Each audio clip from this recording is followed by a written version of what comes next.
Guys, अब prelims point of view से एक इंपॉर्टेंट टॉपिक के बारे में हम लोग डिस्कस करेंगे। आपसे डायरेक्टली क्वेश्चन पूछा जा सकता है। चलिए आप बताइए कि हमारे ऑनरेबल सुप्रीम कोर्ट के जजेस की सैलरी कौन डिसाइड करता है?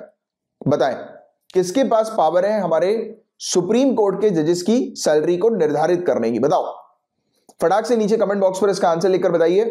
तो पार्लियामेंट। पार्लियामेंट एक कानून के तहत ऑनरेबल सुप्रीम कोर्ट के जजेस की सैलरी निर्धारित करती है। तो ये पॉइंट आपको ध्यान में रखना है। और अभी जो कानून है वो कौन सा है? सुप्रीम कोर्ट जजेस salaries and conditions of service act 1958। Supreme court जज वेतन एवं सेवा शर्तें अधिनियम 1958। तो ये कानून है जिस कानून के तहत ऑनरेबल सुप्रीम कोर्ट के जजेस की सैलरी पार्लियामेंट निर्धारित करती है।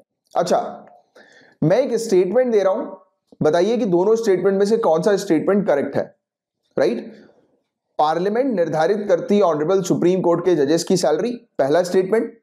दूसरा स्टेटमेंट, पार्लियामेंट निर्धारित करती है हाई कोर्ट के जजेस की सैलरी। बताओ, फटाक से बताओ। दोनों ही स्टेटमेंट करेक्ट है। पार्लियामेंट ऑनरेबल सुप्रीम कोर्ट के जजेस की सैलरी भी निर्धारित करती है और या रेगुलेट करती है, और साथ ही साथ हाई कोर्ट के जजेस की सैलरीज भी रेगुलेट करने की पावर जो है वो पार्लियामेंट के पास है। तो ये दोनों पॉइंट बहुत अच्छे से ध्यान में रखना। प्रीलिम्स में इससे रिलेटेड डायरेक्ट क्वेश्चन पूछा जा सकता है। और अभी ये टॉपिक हम लोग इसलिए कवर कर रहे हैं क्योंकि न्यूज में हमें देखने को मिला है high court and supreme court जजेस salaries and conditions of service amendment bill 2021।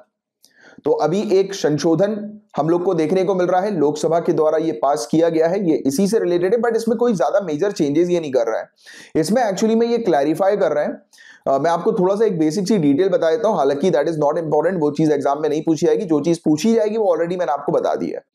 इसमें हुआ यह है कि एक छोटा सा एक्सप्लेनेशनरी नोट जो है ये ऐड कर रहे हैं बिल के अंदर, विधेयक के अंदर, जिसमें ये एक्सप्लेन कर रहे हैं प्रोसेस को कि किस प्रकार से जब जजेस का जब रिटायरमेंट हो जाता है, जब जजेस रिटायर हो जाते हैं, तो एक प्रोविजन है एडिशनल क्वांटम ऑफ पेंशन का, यानी कि जजेस को एक्स्ट्रा पेंशन जो है वो मिलती है एक पर्टिकुलर पीरियड ऑफ टाइम के बाद। मतलब जजेस एक पर्टिकुलर एज पर आते हैं, जैसे कि मैं आपको एग्जांपल के तौर पर बताता हूं, और ये है भी कि जैसे एक जज 80 साल की उम्र कंप्लीट कर लेते हैं तो उनको उनकी पेंशन में बोनस मिलता है, यानी कि उनको और पेंशन जो है वो मिलती है, यानी कि पेंशन जो फिक्स रहती है तो उसमें और एडिशनल पेंशन जो है उनको मिलना शुरू हो जाती है जैसे वो 80 साल की उम्र कंप्लीट करते हैं। फिर 5 साल बाद 85 के बाद और उनको पेंशन मिलती है, 90 के बाद और मिलती है, और 95 के बाद और 100 के बाद और मिलती है। राइट? तो ये प्रोविजन है, राइट, एक प्रकार से कि एडिशनल क्वांटम ऑफ पेंशन का। तो आप तो सिंपल से ये चीज ध्यान में रखिए कि जजेस जब रिटायर होते हैं हाई कोर्ट और ऑनरेबल सुप्रीम कोर्ट के, तो एक पर्टिकुलर एज के बाद उनकी पेंशन इंक्रीज होती है, जिसे एडिशनल क्वांटम ऑफ पेंशन हम लोग कहते हैं। राइट? जैसे कि 80 साल, 85 साल, 90, 95 और 100। तो इस पीरियड में पेंशन इंक्रीज होती है। तो इस बिल के अंदर अभी जो हम देख रहे हैं ना कि एक अमेंडमेंट जो है वो लाया गया, संशोधन जो लाया गया, इसमें सिर्फ ये एक्सप्लेन कर रहे हैं प्रोसेस को कि किस प्रकार से ये ऐड हो रही है, यानी कि किस पर्टिकुलर एज में ऐड हो रही है और एज को कैसे काउंट करना है, दैट्स इट। और कुछ नहीं है इसके अंदर।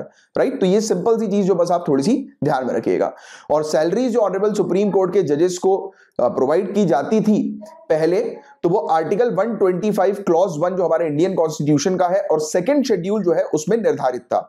फिर 54th कॉन्स्टिट्यूशनल अमेंडमेंट एक्ट लाया गया जिसमें पावर दे दी गई पार्लियामेंट को कि पार्लियामेंट जो है वो निर्धारित कर सकती है ऑनरेबल सुप्रीम कोर्ट के जजेस की सैलरी, बट वो सिर्फ एक कानून के तहत ही निर्धारित कर सकती है। तो ये पॉइंट आप ध्यान में रखिएगा।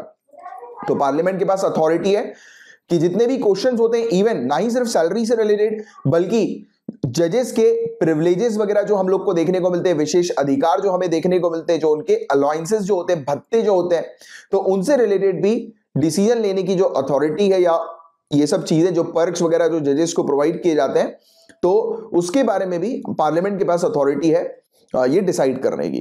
राइट? क्लियर है यहां तक बातें आप लोगों को? और इसमें एक और चीज, ये बहुत इंपॉर्टेंट पॉइंट है जो आप ध्यान में रखिएगा। एक बार जज के अपॉइंटमेंट के बाद जो डिसाइडेड जो सैलरी उसको मिलनी है, जो डिसाइडेड जो पर्क्स उनको मिलने हैं, राइट, तो वो चेंज नहीं किया जा सकता। अगर उसको चेंज करना है तो उनके अपॉइंटमेंट से पहले कर दो, उनके अपॉइंटमेंट के बाद ये सब चीजें चेंज नहीं की जा सकती। राइट। तो ये चीज है जिसके बारे में एक आपको बस जनरल सा आइडिया होना चाहिए, और ये था पूरा ओवरऑल टॉपिक। मैं उम्मीद करता हूं बहुत अच्छे से ये टॉपिक आपको समझ में आ गया होगा।